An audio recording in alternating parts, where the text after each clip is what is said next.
Morning students, welcome to my channel Geography Classes. আজি আমি second ইয়াৰৰ human জিওগ্ৰাফিৰ chapter number 2 পৃথিৱীৰ জনসংখ্যাৰ বিতৰণ ঘনত্ব আৰু বৃদ্ধি এই চেপ্টাৰ নম্বৰ 2 বিষয়ে আমি আলোচনা কৰিম। গতিকে আজি আমাৰ ভিডিঅটো আৰম্ভ কৰো আহা।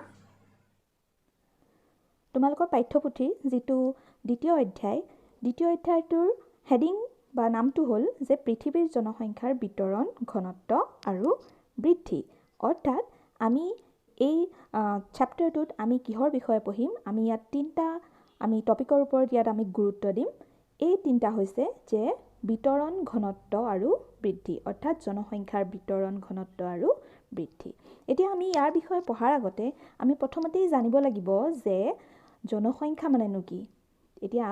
জনসংখ্যা মানে আমি যদি সিম্পল অৰ্থত আমি চাবলৈ যাওঁ তেনেহ'লে হৈছে যে কোনো এটা নিৰ্দিষ্ট অঞ্চলত থকা কোনো প্ৰজাতিৰ সংখ্যাক আমি কি বুলি কওঁ? জনসংখ্যা। অৰ্থাৎ এটা নিৰ্দিষ্ট অঞ্চলত যদি মানুহ থাকে তেনেহ'লে সেইটো হ'ব সেই অঞ্চলটোত থকা মানুহৰ জনসংখ্যা। আকৌ যদি সেই এটা অঞ্চলত যদি বেলেগ ধৰণৰ কিবা প্ৰজাতি থাকে তেনেহ'লে তাক কোৱা হ'ব যে সেই অঞ্চলত সেই প্ৰজাতিটোৰ পপুলেশ্যন বা জনসংখ্যা। গতিকে আমি অতি সাধাৰণ অৰ্থত আমি গম পালোঁ যে মানুহৰ জনসংখ্যা মানে কি। এতিয়া হিউম্যান পপুলেশ্যন, এতিয়া হিউম্যান পপুলেশ্যন মানে মানুহৰ জনসংখ্যা হৈছে যে কোনো এক নিৰ্দিষ্ট অঞ্চলত থকা মানুহৰ মুঠ সংখ্যাক কি বুলি কোৱা হয়? সেই অঞ্চলৰ মানুহৰ জনসংখ্যা। গতিকে আমি জনসংখ্যা সম্পৰ্কে এটা ধাৰণা কৰিলোঁ। এতিয়া ইয়াত এটা কথা তোমালোকৰ পাঠ্যপুথিত উল্লেখ আছে যে আমি জানো যে পৃথিৱীৰ কি হৈ থাকে? জনসংখ্যাৰ বৃদ্ধি হৈ আছে। আজি এতিয়া যিমান জনসংখ্যা আছে আগতে সিমান নাছিল আৰু হয়তো আগলৈও ইমান নাথাকে, ইয়াৰ বৃদ্ধি হ'ব। গতিকে ইয়াত কৈছে পাঠ্যপুথিত আছে যে 21 শতিকাৰ আৰম্ভণিত পৃথিৱীৰ জনসংখ্যা আছিল প্ৰায় 6 মহাপদ্ম বা 6 বিলিয়ন আৰু এতিয়া আমি ক'ব পাৰোঁ ই বৃদ্ধি হৈ কিমান হৈছে? 7.8 বিলিয়ন হৈছে বুলি আমি তথ্যত পাওঁ। গতিকে ইয়াত আমি কিহৰ বিষয়ে গম পালোঁ? আমি জনসংখ্যাৰ আমি এটা সাধাৰণ অৰ্থ আৰু ইয়াৰ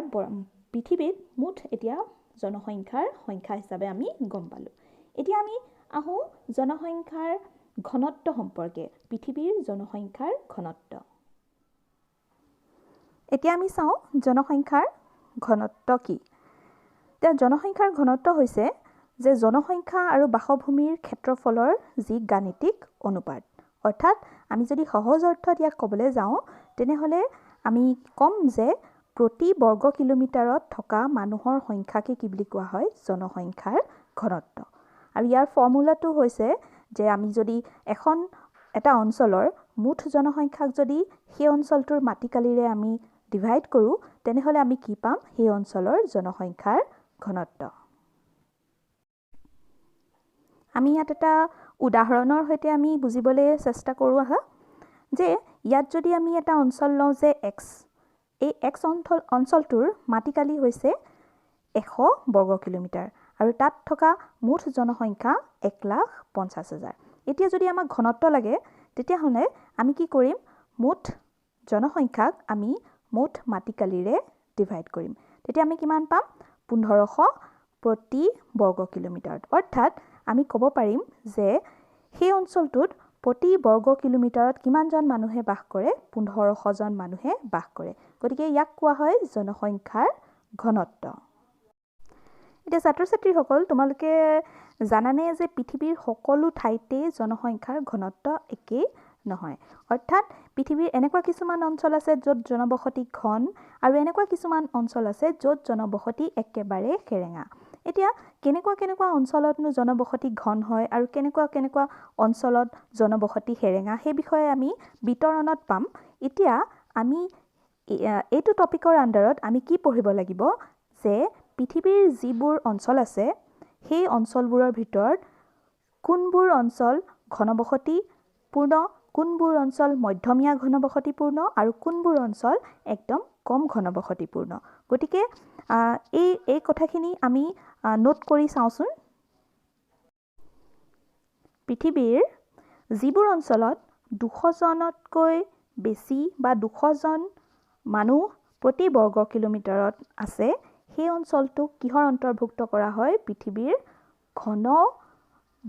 বেছি ঘনত্বৰ জনবসতিযুক্ত অঞ্চল তাৰপিছত য'ত তোমাৰ 11 পৰা 50 জন মানুহ আছে প্ৰতি বৰ্গ কিলোমিটাৰ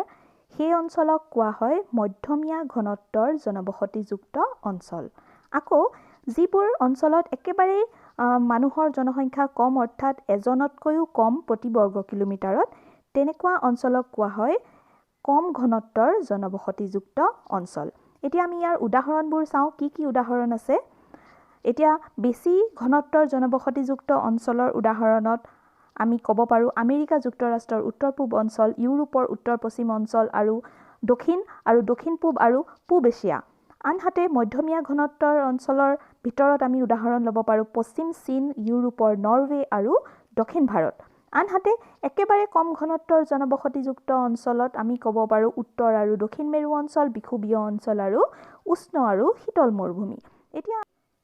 তোমালোকে সহজেই এটা আইডিয়া কৰিব পাৰিছা কিহৰ ওপৰত জনসংখ্যাৰ ঘনত্বৰ ওপৰত এতিয়া আমি নেক্সট কিহৰ ওপৰত আলোচনা কৰিম আমি পৃথিৱীৰ জনসংখ্যাৰ বিতৰণৰ ওপৰত আলোচনা কৰিম কিন্তু বিতৰণৰ কথা কোৱাৰ আগতে তোমালোকক মই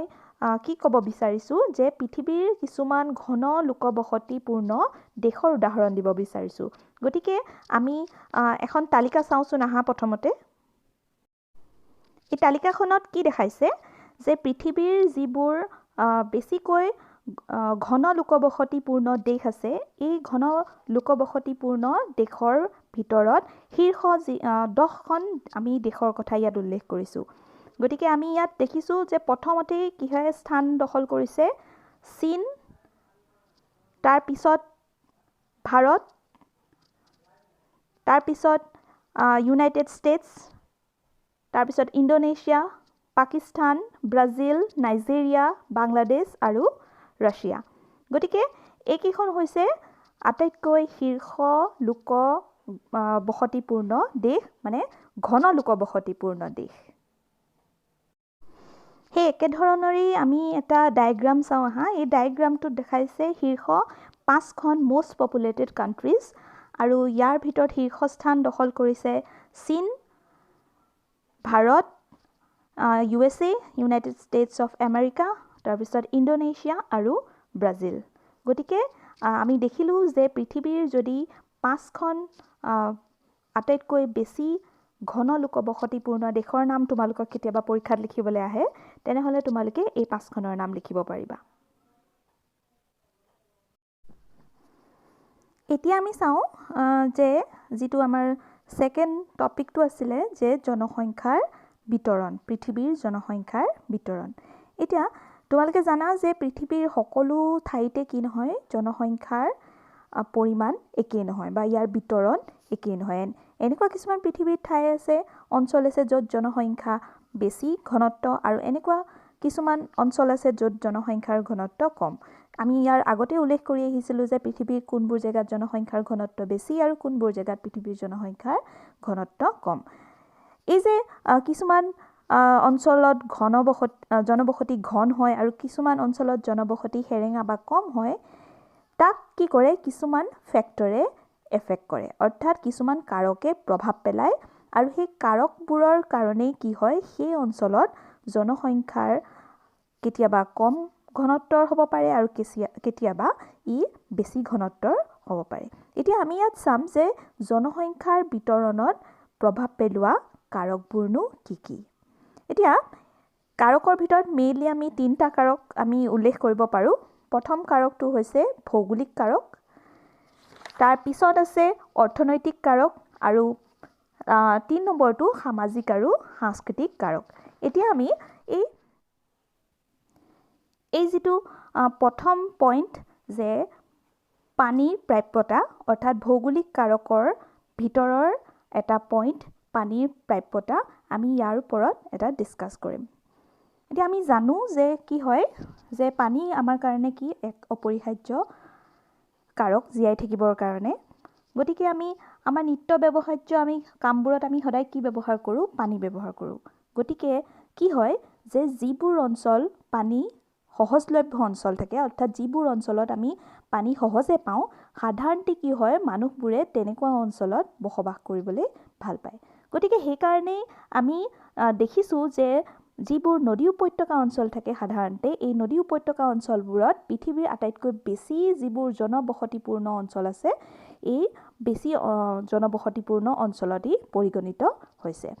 গতিকে ইয়াৰ উদাহৰণ হিচাপে আমি ক'ব পাৰোঁ নদী উপত্যকা আমাৰ নিজৰ ব্ৰহ্মপুত্ৰ উপত্যকাৰ কথাই ক'ব পাৰোঁ আমি বৰাক উপত্যকাৰ কথা ক'ব পাৰোঁ আনহাতে গংগা সমভূমিৰ কথা ক'ব পাৰোঁ গতিকে আমি দেখিলোঁ যে যিবোৰ ডাঙৰ ডাঙৰ নদী আছে এই নদীৰ আশে পাশে যি সমভূমি অঞ্চল তেনেকুৱা অঞ্চলতে সদায় কি হয় মানে জনবসতিটো ঘন হয় এতিয়া আমাৰ দ্বিতীয় যিটো পইণ্ট যিটো ভৌগোলিক কাৰকৰ আণ্ডাৰত আহে সেইটো হৈছে স্থলাকৃতি এতিয়া আমি চাওঁচোন এই স্থলাকৃতিয়ে কেনেধৰণে কি কৰে বিতৰণত জনসংখ্যাৰ বিতৰণত প্ৰভাৱ বিস্তাৰ কৰে মানুহে সদায় কি হয় যে যিবোৰ সমান অঞ্চলত সদায় বসবাস কৰিবলৈ ভাল পায় বা অগ্ৰাধিকাৰ দিয়ে বা কিয় এনেকুৱা কৰে কাৰণ তেনেকুৱা সমান অঞ্চলত সদায় ৰাস্তা ঘাট নিৰ্মাণ বা উদ্যোগ প্ৰতিষ্ঠান নিৰ্মাণ বা শস্য উৎপাদন কাৰ্য এই সকলোবোৰৰ কাৰণে কি হয় সুবিধা হয় সাধাৰণতে যি পাহাৰীয়া অঞ্চল এনেকুৱা পাহাৰীয়া অঞ্চলত যাতায়াতৰ অসুবিধা থাকে গতিকে তেনেকুৱা অঞ্চলৰ অনুপাতে আমি মন কৰিম যে যিবোৰ সমতল ভূমি আছে এই সমতল ভূমিত সদায় মানুহৰ জনসংখ্যা বেছি থাকে গতিকে আমি ইয়াত ক'ব পাৰোঁ যে স্থলাকৃতিয়েও কি কৰিব পাৰে জনসংখ্যাৰ বিতৰণত প্ৰভাৱ বিস্তাৰ কৰিব পাৰে আমি উদাহৰণস্বৰূপে ইয়াতো একেধৰণেই আমি সমভূমি অঞ্চল যেনে গংগা ব্ৰহ্মপুত্ৰ আমি এই সমভূমি অঞ্চলবোৰৰ কথা ক'ব পাৰোঁ আনহাতে আমি ইয়াৰ উদাহৰণ হিচাপে এইটোও ক'ব পাৰোঁ যে হিমালয়ৰ যি পাৰ্বত্য অঞ্চলত যিহেতু জনবসতি হেৰেঙা গতিকে কিয় হেৰেঙা হ'ল কাৰণ তেনেকুৱা অঞ্চলত পাৰ্বত্য হোৱাৰ কাৰণেই তাত মানুহে কি নিদিয়ে বসবাস কৰাত অগ্ৰাধিকাৰ নিদিয়ে গতিকে আমি দেখিলোঁ যে স্থলাকৃতিয়েও মানুহৰ পৃথিৱীৰ জনসংখ্যাৰ বিতৰণত প্ৰভাৱ বিস্তাৰ কৰে তাৰপিছত আহিল জলবায়ু এতিয়া চাওঁ জলবায়ুৱে কেনেধৰণে জনসংখ্যাৰ বিতৰণত প্ৰভাৱ বিস্তাৰ কৰে এতিয়া মানুহে সদায় একেধৰণেই বেছি গৰম অঞ্চল বা বেছি ঠাণ্ডা অঞ্চল তেনেকুৱা অঞ্চলত কি নকৰে বাস নকৰে অৰ্থাৎ তাত অগ্ৰাধিকাৰ নিদিয়ে এতিয়া আমি যিবোৰ অঞ্চল অকণমান নাতিশীতোষ্ণ মণ্ডল এনেকুৱা মণ্ডলত কি হয় মানুহৰ জনবসতি ঘন হয় আমি উদাহৰণস্বৰূপে এতিয়া ক'ব পাৰোঁ যে যি বিষুৱীয় অঞ্চল সেই বিষুৱীয় অঞ্চলত সদায় বেছি কি হয় উষ্ণ জলবায়ু আৰু বেছি আৰ্দ্ৰ গতিকে তেনেকুৱা অঞ্চলত জনবসতি সদায় কম আৰু তাৰ অনুপাতে যি নাতিশীতোষ্ণ মণ্ডল আছে এই নাতিশীতোষ্ণ মণ্ডলত কি হয় জনবসতি ঘন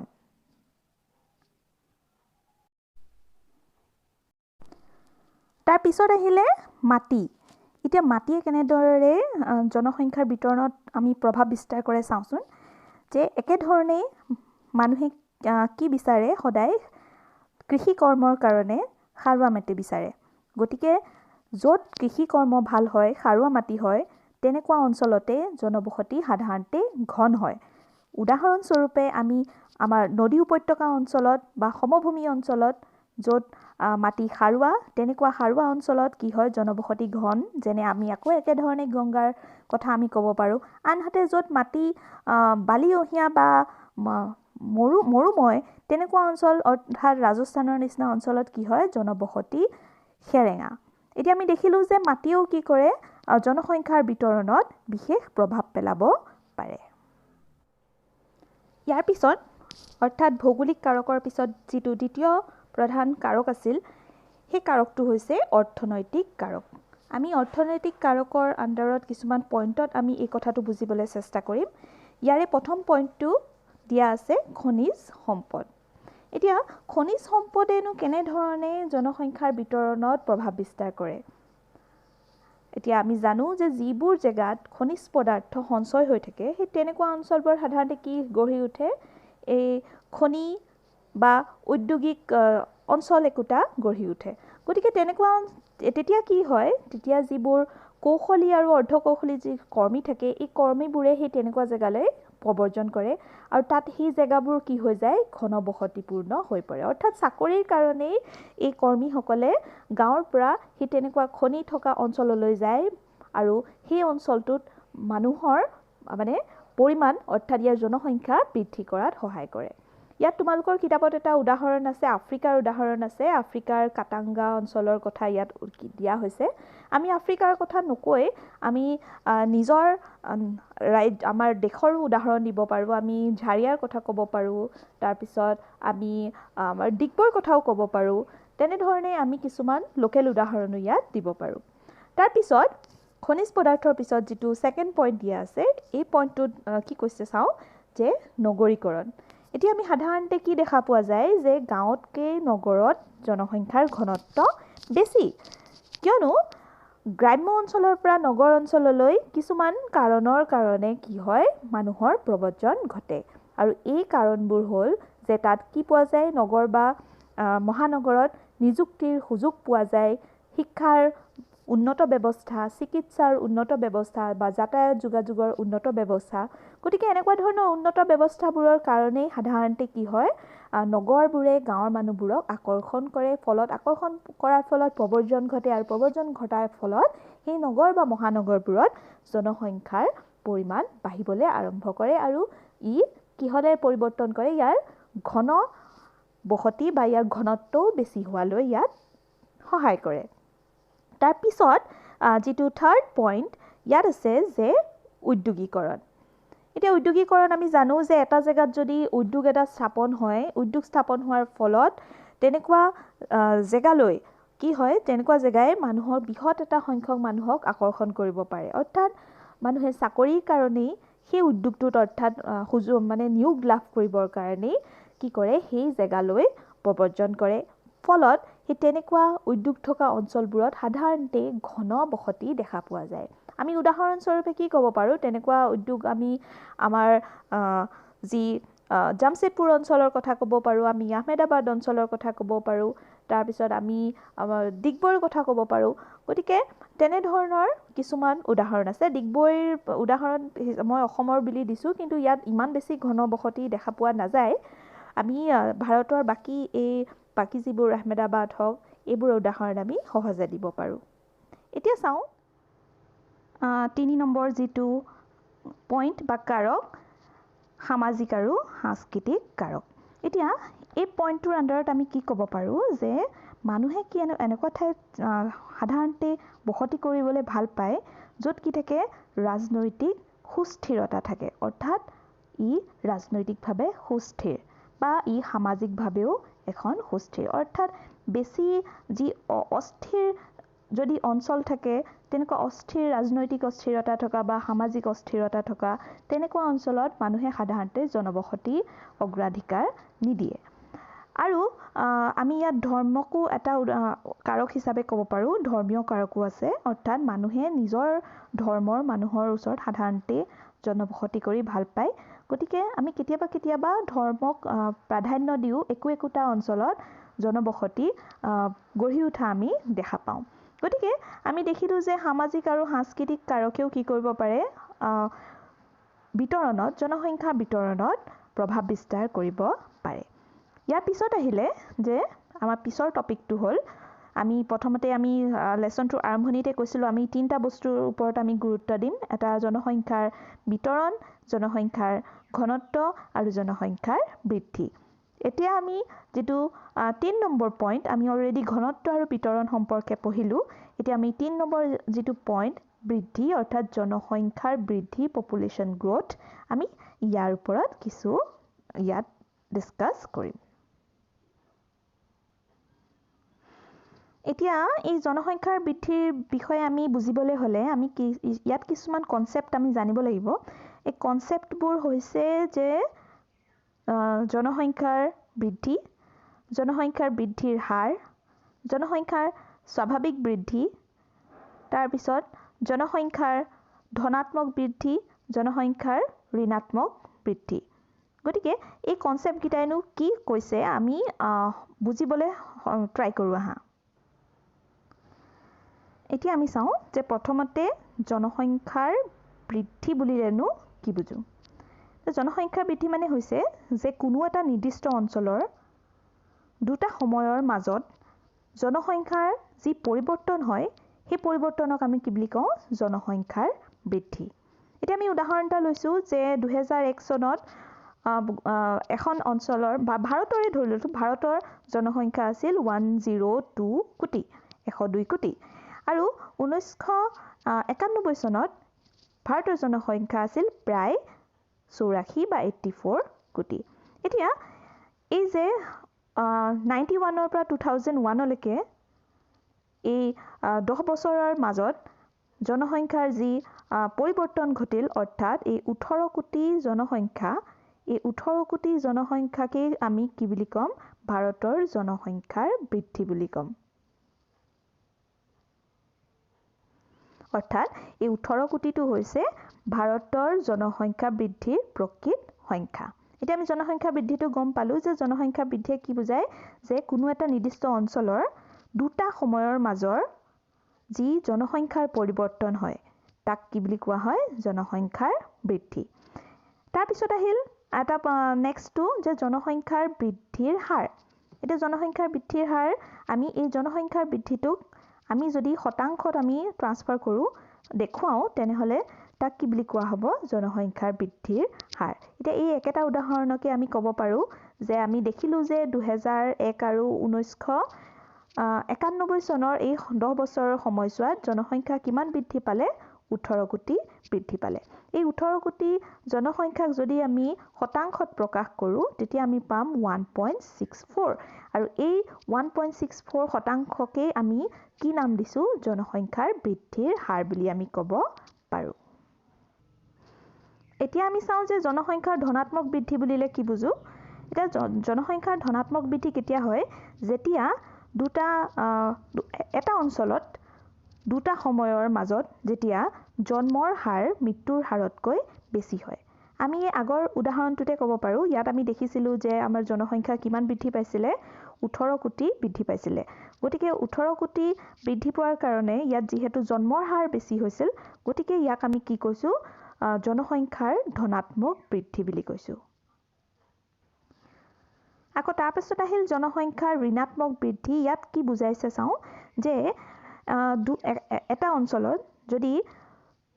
সময়ৰ দুটা ক্ষণৰ মাজত অৰ্থাৎ দুটা সময়ৰ ব্যৱধানৰ মাজত যদি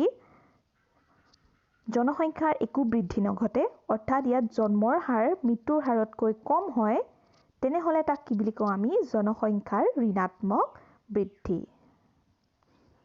অৰ্থাৎ আমি উদাহৰণ স্বৰূপে ল'ব পাৰো এটা অঞ্চলৰ যদি জনসংখ্যা আছিল 100 কোটি তাৰ পিছত 10 বছৰ পিছত যদি আকৌ সেই অঞ্চলটোৰ আমি জনসংখ্যাৰ হিচাপ কৰি চাও যে একেই আছে ইয়াৰ একো বৃদ্ধি হোৱা নাই 100 কোটিয়ে আছে তেতিয়া আমি কি ক'ব পাৰিম সেই অঞ্চলত কি হৈছে জনসংখ্যাৰ ঋণাত্মক বৃদ্ধি হৈছে বুলি আমি ক'ব পাৰো গতিকে ছাত্ৰ ছাত্ৰীসকল তোমালোকৰ চাগে এই কনসেপ্ট গিটাৰ ওপৰত তোমালোকৰ এটা আইডিয়া হৈছে ইয়াৰ পিছত আমি চাম যে কম্পোনেন্ট অফ পপুলেশন চেঞ্জ অৰ্থাৎ সংখ্যা পৰিৱৰ্তনৰ উপাংশ এতিয়া কোনো এক অঞ্চলত জনসংখ্যাৰ যে পৰিৱৰ্তন হয় এই জনসংখ্যাৰ পৰিৱৰ্তন কি কাৰণত হ'ব পাৰে জানানে এই জনসংখ্যাৰ পৰিৱৰ্তন তিনটা উপাদানৰ কাৰণে বা তিনটা কম্পোনেন্টৰ কাৰণে হ'ব পাৰে এই তিনটা কম্পোনেন্ট হৈছে অপৰিণত জন্মৰ হাৰ বা ক্ৰুড বাৰ্থ ৰেট তাৰ পিছত অপৰিণত মৃত্যু হাৰ বা ক্ৰুড ডেথ ৰেট আৰু 3 নম্বৰটো হৈছে মাইগ্ৰেচন বা প্ৰব্ৰজন এতিয়া আমি চাওঁচোন যে ক্ৰুড বাৰ্থ ৰেট আৰু ক্ৰুড ডেথ ৰেট কেনে ধৰে আমি নিৰ্ণয় কৰিব পাৰো গতিকে ক্ৰুড বাৰ্থ ৰেট হৈছে যে এটা অঞ্চলৰ প্ৰতি 1000 জনসংখ্যাৰ বিপৰীতে এটা বছৰত জন্ম লাভ কৰা যি শিশুৰ সংখ্যা তাক কি বুলি কোৱা হয় CBR বা ক্ৰুড বাৰ্থ ৰেট আৰু ইয়াক আমি এটা ফৰ্মুলাৰে আমি ইয়াক উলিয়াব পাৰো এই ফৰ্মুলাটো হৈছে যে সেই বছৰৰ এটা বছৰৰ যি জীৱিত জন্ম সংখ্যা তাক যদি আমি অঞ্চলটোৰ জনসংখ্যাই ডিভাইড কৰি 1000 আমি ইয়াক পূৰণ কৰো তেনেহলে আমি কি পাম সেই অঞ্চলটোৰ ক্ৰুড বাৰ্থ ৰেট পাম সেই একে ধৰণে যদি আমি ক্ৰুড ডেথ ৰেটও আমি পাব পাৰো আমি মৃত্যুৰ সংখ্যাক আমি সেই বছৰটোৰ জনসংখ্যাই যদি ডিভাইড কৰি আমি 1000 ইয়াক ইনটু কৰো তেনেহলে আমি সেই অঞ্চলটোৰ কি পাম ক্ৰুড ডেথ ৰেট। গতিকে এই দুটা উপাদানে কি কৰিব পাৰে, এটা অঞ্চলৰ জনসংখ্যাৰ পৰিৱৰ্তনত ই সহায় কৰিব পাৰে। অৰ্থাৎ ই এটা অঞ্চলৰ জনসংখ্যাৰ হ্ৰাস বা বৃদ্ধিৰ কাৰণ হ'ব পাৰে। অৰ্থাৎ এটা অঞ্চলৰ জনসংখ্যাৰ হ্ৰাস বৃদ্ধিৰ কাৰণ বুলি ক'লে আমি এই ক্ৰুড বাৰ্থ ৰেট আৰু ক্ৰুড ডেথ ৰেটৰ কথা ক'ব পাৰোঁ। আৰু ইয়াৰ পিছত 3 নম্বৰ যিটো উপাদান, সেই উপাদানটো হৈছে মাইগ্ৰেশ্যন অৰ্থাৎ প্ৰব্ৰজন। এতিয়া আমি চাওঁচোন মাইগ্ৰেশ্যন মানেনো কি। মানুহে বিভিন্ন কাৰণত কি কৰিব পাৰে, এটা জেগাৰ পৰা আন এটা জেগালৈ যাব পাৰে, হয়নে? কাৰণ মানুহে চাকৰিৰ কাৰণেও বেলেগ ঠাইলৈ যোৱা দেখা পাওঁ আমি, বা পঢ়া শুনা কৰিবলৈও বেলেগ ঠাইলৈ যোৱা আমি দেখা পাওঁ, বা যিসকল মহিলা তেওঁলোকে বিয়া হৈ পেলাইও এঠাইৰ পৰা আন এটা ঠাইলৈ আমি যোৱা দেখা পাওঁ। গতিকে মানুহে যে এঠাইৰ পৰা আন এটা ঠাইলৈ যায়, ইয়াকে কি বুলি কয়, এটা সাধাৰণ ভাষাত ইয়াক প্ৰব্ৰজন বুলি কয়। অৰ্থাৎ আমি যদি ইয়াক ক'বলৈ যাওঁ, যে ইয়াক যদি এটা সংজ্ঞা হিচাপত ক'বলৈ যাওঁ, তেনেহ'লে আমি ক'ম যে গাইগুটীয়াভাৱে অথবা দলবদ্ধভাৱে স্থায়ী বা নিৰ্দিষ্ট সময় অতিবাহিত কৰাৰ উদ্দেশ্যে যদি কোনোৱে নিৰ্দিষ্ট দূৰত্বৰ আন কোনো অঞ্চললৈ বাসস্থান সলায়, এই বাসস্থান সলোৱা কাৰ্যকে কি বুলি কোৱা হয়, জনপ্ৰব্ৰজন বা সহজ ভাষাত আমি প্ৰব্ৰজন বুলি কওঁ। এতিয়া উদাহৰণস্বৰূপে আমি ক'ব পাৰোঁ, আমি ধৰি লওঁ আমি ভাৰতত থাকোঁ, গতিকে আমি যদি পঢ়া শুনাৰ কাৰণে আমেৰিকালৈ যাওঁ, তেনেহ'লে কি হ'ব, আমি আমেৰিকালৈ প্ৰব্ৰজন কৰা বুলি ক'ম। এতিয়া ইয়াত দুটা কথা আছে, যে আমি যি ঠাইৰ পৰা সেই প্ৰব্ৰজন আৰম্ভ কৰোঁ, সেই স্থানক কোৱা হয় উৎসস্থান, আৰু আমি যি ঠাইলৈ যাম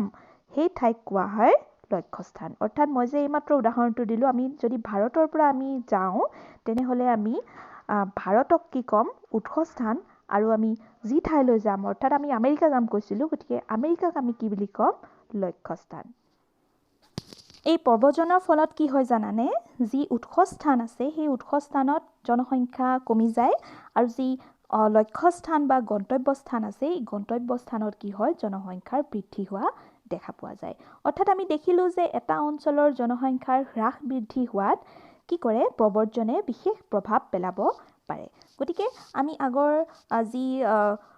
বাৰ্থ ৰেট আৰু ডেথ ৰেটৰ নিচিনাকৈ আমি প্ৰব্ৰজনকো এটা উপাদান হিচাপে গণ্য কৰিব পাৰোঁ, যি জনসংখ্যাৰ পৰিৱৰ্তনত সহায় কৰে। কিন্তু আমি এইটো শেষ কৰাৰ আগতে, আমি প্ৰব্ৰজন শেষ কৰাৰ আগতে আমি আৰু কিছুমান কথা তোমালোকক জাষ্ট ইয়াত এড কৰিব বিচাৰিছোঁ, যে আমি যে দেখিলোঁ, আমি যে কৈ আছোঁ যে মানুহে এটা জেগাৰ পৰা আন এটা জেগালৈ প্ৰব্ৰজন কৰে, তাৰ কিছুমান কাৰণ আমি ভাবি উলিয়াব পাৰোঁনে? গতিকে এই কাৰণবোৰ কি কি আছে জানানে? এই কাৰণবোৰক আমি যদি ভাবি উলিয়াওঁ, তেনেহ'লে আমি দেখিম যে এই ক্ষেত্ৰত দুটা কাৰকে প্ৰভাৱ বিস্তাৰ কৰে। অৰ্থাৎ প্ৰব্ৰজনক দুটা কাৰকে প্ৰভাৱ বিস্তাৰ কৰে। প্ৰথম কাৰকটো হৈছে পুছ ফেক্টৰ বা বিকৰ্ষকমূলক কাৰক, আৰু দ্বিতীয়টো হৈছে আকৰ্ষকমূলক কাৰক, যিটোক পুল ফেক্টৰ বুলি কোৱা হয়। অৰ্থাৎ আমি নামটোৰ পৰাই গম পাইছোঁ, এটাই কি কৰে, বিকৰ্ষণ কৰে, আৰু এটাই কি কৰে, আকৰ্ষণ কৰে। এতিয়া বিকৰ্ষণ মানে যে আমাক এটা জেগাৰ পৰা আন এটা জেগালৈ যাবলৈ বাধ্য কৰে। তেনেকুৱা কিছুমান কাৰণ, কি কি কাৰণ থাকিব পাৰে যাৰ ফলত আমি এখন ঠাই এৰি আন এটা ঠাইলৈ আমি গুচি যাওঁ? সেই কাৰকবোৰৰ ভিতৰত কি আছে চোৱাচোন, যে নিবনুৱা সংস্থাপনৰ সুবিধা নাই, তাৰপিছত জীৱন ধাৰণৰ মান নিম্নগামী হোৱা, ৰাজনৈতিক বিক্ষোভ, অস্বাস্থ্যকৰ জলবায়ু, প্ৰাকৃতিক দুৰ্যোগ। গতিকে সেই ধৰণে যিবোৰ কাৰকে আকৌ আকৰ্ষণ কৰে, অৰ্থাৎ জনসংখ্যাক নিজৰ ফালে আকৰ্ষণ কৰে, বা সেই অঞ্চলে বেলেগ অঞ্চলৰ জনসংখ্যাক বা মানুহক নিজৰ ফালে আকৰ্ষণ কৰে, কি কি কাৰণ থাকিব পাৰে? সেইবোৰৰ ভিতৰত দেখিছোঁ যে ভাল চাকৰিৰ সুযোগ, বা শান্তি আৰু নিৰাপত্তা, জীৱন আৰু সম্পত্তিৰ নিৰাপত্তা, তাৰপিছত মনোমোহা জলবায়ু। গতিকে দেখিলোঁ যে এইবোৰ কাৰকে কি কৰিব পাৰে, জনসংখ্যাক আকৰ্ষণ কৰিব পাৰে। গতিকে আমি দেখিলোঁ যে জনসংখ্যাৰ যি পৰিৱৰ্তন, এই পৰিৱৰ্তনত কিহে প্ৰভাৱ বিস্তাৰ কৰে, প্ৰব্ৰজনে প্ৰভাৱ বিস্তাৰ কৰে, তাৰপিছত জন্মৰ হাৰ আৰু মৃত্যুৰ হাৰে প্ৰভাৱ বিস্তাৰ কৰিব পাৰে। গতিকে ছাত্ৰ ছাত্ৰীসকল আজিৰ ভিডিঅ'টোত আমি পৃথিৱীৰ জনসংখ্যাৰ বিতৰণ সম্পৰ্কে পঢ়িলোঁ আমি ঘনত্ব সম্পৰ্কে পঢ়িলোঁ আৰু বৃদ্ধি সম্পৰ্কে পঢ়িলোঁ এই তোমালোকৰ চেপ্টাৰটোত আৰু কিছুমান কথা আছে কিন্তু মই এটা ভিডিঅ'ত গোটেইখিনি কভাৰ কৰিব নোৱাৰিম গতিকে মই এটা নতুন ভিডিঅ' লৈ আকৌ পুনৰ তোমালোকৰ আগত উপস্থিত হ'ম কিন্তু আজিৰ ভিডিঅ'টো চাই তোমালোকে মই আশা কৰিছোঁ কথাখিনি বুজিবলৈ চেষ্টা কৰিবা আৰু ইম্পৰ্টেণ্ট কথাবোৰ তোমালোকে নোট কৰিবা Please subscribe my channel and press the bell icon for latest updates.